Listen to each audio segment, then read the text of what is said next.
아 근데 저는 왜 맨날 계속 더 나와요. 그냥 살짝 좀 부모님을 좀 올린다든지 걸립니까? 안 걸립니까? 국세청 전산이 네, 오늘은 연말정산 얘기를 한번 해볼까 합니다. 13월에 월급이라 그러죠. 아 근데 저는 왜 맨날 계속 더 나와요. 연말정산하면. 네. 네, 왜 그래요? 사실 우리가 연말정산할 때 네. 소득공제와 세액공제가 있는데 네. 소득공제 효과가 더 좋습니다. 훨씬 좋습니다. 네. 예, 이 소득공제를 많이 받기 위해서는 사실 많은 가족이 좀 필요하거든요. 네. 윤 기자님 혹시 가족 관계가 아 혹시 그래서 그렇구나. 저희는 이렇게 맞벌이다 보니까 어떻게 네. 아내한테 그걸 다 몰아줘요. 인적공제 네, 네, 말씀하시는 것 같은데 그러니까 저는 뭐 아무도 없습니다. 부양가족이 없고 네. 저희 부모님도 약간의 뭐 임대소득이 있으셔가지고 또 안 된다 그러더라고요. 그래서 하다 보니까 뭐 할 게 없어요. 그래서 항상 더 나옵니다. 세금이 저는. 그래서 살짝 좀 부모님을 좀 올린다든지 아니면 뭐 아들을 뭐 살짝 한번 이중으로 해본다든지 이거 과연 걸릴까? 뭐 이런 글들도 있는데 물론 제가 그렇게 하겠다는 얘기는 아닙니다. 네, 예, 아닌데 네. 한번 그런 게 가능한지 한번 우리 세무사님 오셨으니까 한번 네. 여쭤봤으면 합니다. 실제로요, 이 연말정산 부담공제의 1번이 바로 그 인적공제입니다. 이게 참 기준이 애매하고요. 과연 어디까지 인적공제가 가능한지가 애매하고 연소득 금액 100만 원이라고 하는데요. 아, 이거 저도 몇 번 봤는데 어렵더라고요. 그래서 이 문제를 한번 집중적으로 한번 다뤄보도록 하겠습니다. 자, 일단 부양가족이 되려면 조건이 필요하다고 하네요. 일단 나이 요건도 있습니다. 60세가 넘거나 또는 자녀는 20세 이하 이렇게 돼야 됩니다. 네, 뭐 네, 21살이면 안 되고요. 네. 배우자는 뭐 나이가 관계없다 그러네요. 네, 네. 자, 이거는 이해하기가 쉬운데 이 소득 금액 100만 원 이하, 월급 100만 원 받는 사람은 없잖아요, 근데. 네, 그렇죠. 네. 굉장히 중요한 부분인데 소득 금액이라는 부분하고 소득이라는 용어하고 일단 먼저 구분 한번 해줘야 됩니다. 이 소득 금액이라는 표현이 상당히 중요한 표현인데 네. 일반적으로 소득이라고 표현하면 수입 금액을 의미합니다. 그러니까 내가 벌어들인 거에서 뭐 일정한 걸 빼지 않은 순수한 그로스한 금액, 매출 개념. 개념이군요. 네. 이게 소득이고요. 네. 지금 우리 부양가족 조건의 소득 금액 100만 원은 일단 필요경비를 뺀 나머지를 얘기한 겁니다. 물론 여기에 소득의 종류에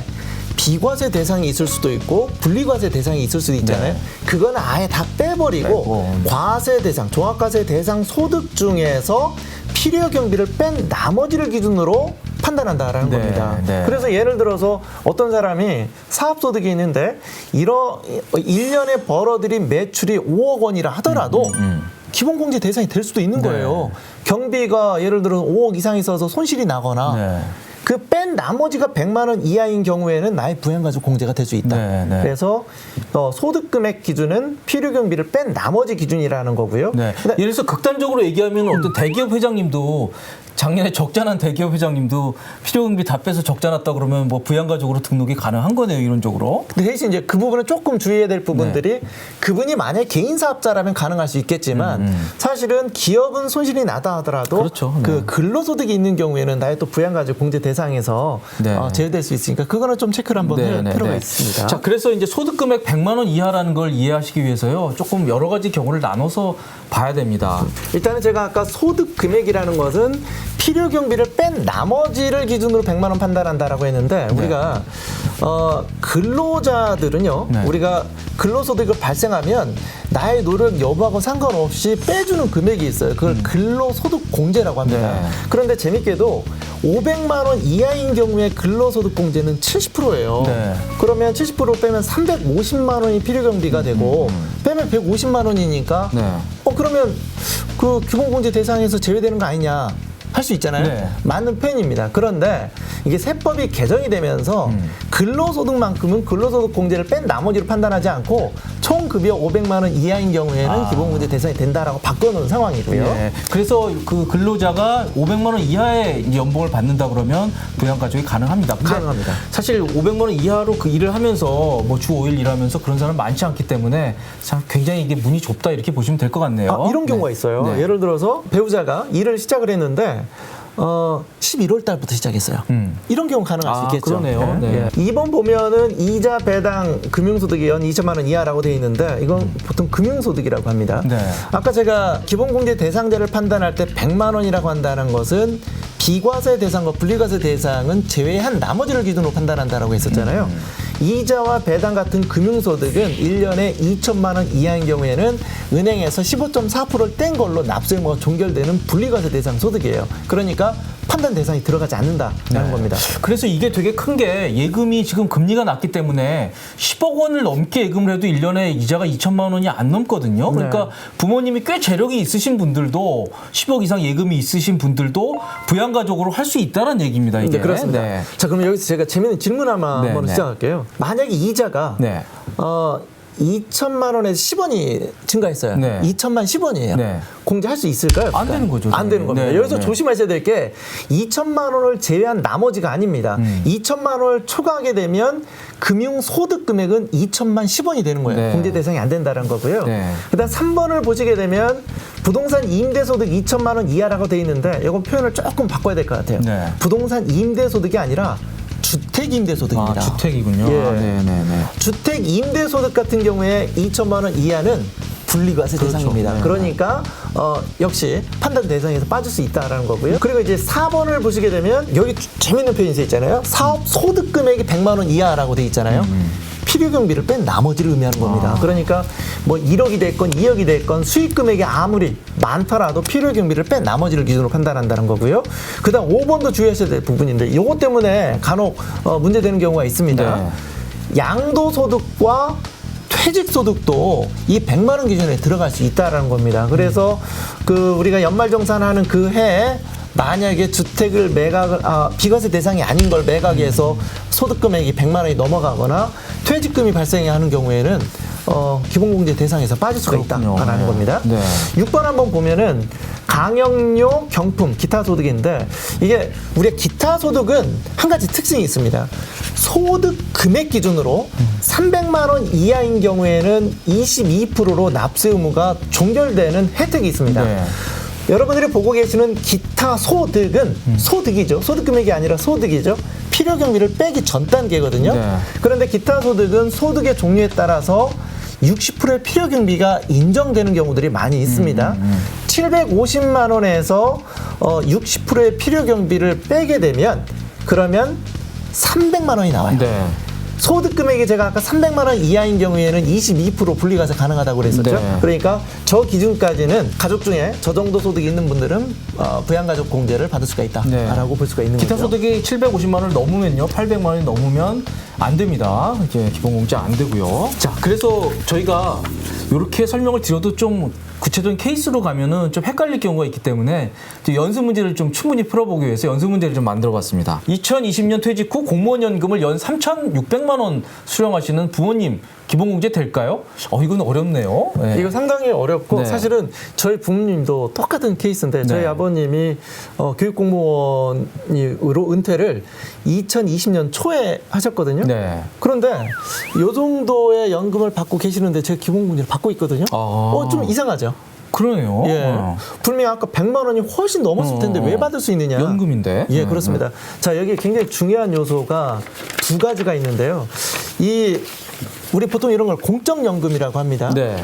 공적연금이든 사적연금이든 이 연금이라는 제도는 굉장히 오래전부터 있었지만 네. 이 연금이 과세제도의 세법의 범위에 들어오게 된 게 언제냐면 2001년도부터예요. 네. 그리고 공적연금이 과세되기 시작한 건 2002년도고. 그런데 내가 그 전부터 직장생활을 했다라면 월급에서 보험료 명목으로 계속 뺐을 거 아닙니까? 네, 네, 네. 중요한 거는 2002년도 이후에 불입했던 재원으로 공적연금 받는 것만 과세 대상이 되는 거예요. 그러니까 예를 들어서 2002년 조금 지나서 은퇴를 하신 분들은 그간 불입해서 받던 재원들은 거의 다 비과세 대상이라고 볼 수 있는 네. 거예요. 그렇죠? 그래서 2002년도 이후에 불입했던 재원만 과세 대상에 들어가고 그리고 또 연금을 받을 적에 연금도 우리 근로소득 공제처럼 연금 금액 범위 내에서 공제를 최대 900만 원까지 빼주거든요. 네. 그거를 뺀 나머지가 100만 원이 안 되면 기본공제 받을 수 있는 거예요. 네, 그러니까 2000년대 초경에 은퇴를 하신 부모님들은 경우에 따라 기본공제 대상이 될 가능성이 상당히 높다고 볼 수 있어요. 그렇군요. 한마디로 정리드리면 2001년 전에 받은 연금소득은 이 과세에서 제외된다. 그리고 그 이후분은 과세가 된다. 이렇게 생각을 하면 되겠네요. 이 재원이 중요합니다. 재원이. 네네네. 예. 자, 다음 넘어가겠습니다. 근로소득 501만 원. 네. 이거 됩니까? 안 되죠. 안 되죠. 네, 아까 네. 500만 원이라고 말씀드렸죠. 500만 그렇습니다. 원에서 이 근로소득 공제하면은 이제 500만 원까지는 부양가족이 됩니다. 네. 자, 그 세 번째. 소득이 많아도 신고하지 않을 경우. 이거 되죠. 되는데 이렇게 하면 안 되죠. 이건 안 되죠. 네, 네. 그래서 이제 제 가끔은 이런 얘기를 하다 보면 난 이랬는데 괜찮았어. 이렇게 마치 간증하듯이 네. 자기는 괜찮았다라고 생각하시는 분들이 계신데 사실은 우리나라 국세청의 전산이 상당히 그 촘촘하게 잘 돼 있어요. 적출될 가능성이 상당히 많다라는 거. 예. 네, 하시면 조심하셔야 안 될 것 됩니다. 같습니다. 예. 네. 그리고 부동산 임대소득 연 1,999만 원. 이거는 뭐 답 안 드리겠습니다. 네. 예. 자, 시골 살면 농업소득 1억 원. 아니, 농업소득 1억 원도 내야 되는 거 아니에요? 부양가족 안 될 것 같은데? 이게 이제 우리가 농가소득에 비과세 대상이 은근히 있어요. 네. 그래서 논이나 밭에서 작물 재배 소득 같은 경우에는 비과세 대상으로 되어 있고요. 아. 그다음에 우리 산림소득과 어업소득 있잖아요. 네. 금액별로 비과세 대상이 있어요. 우리 산림소득 같은 경우에는 네.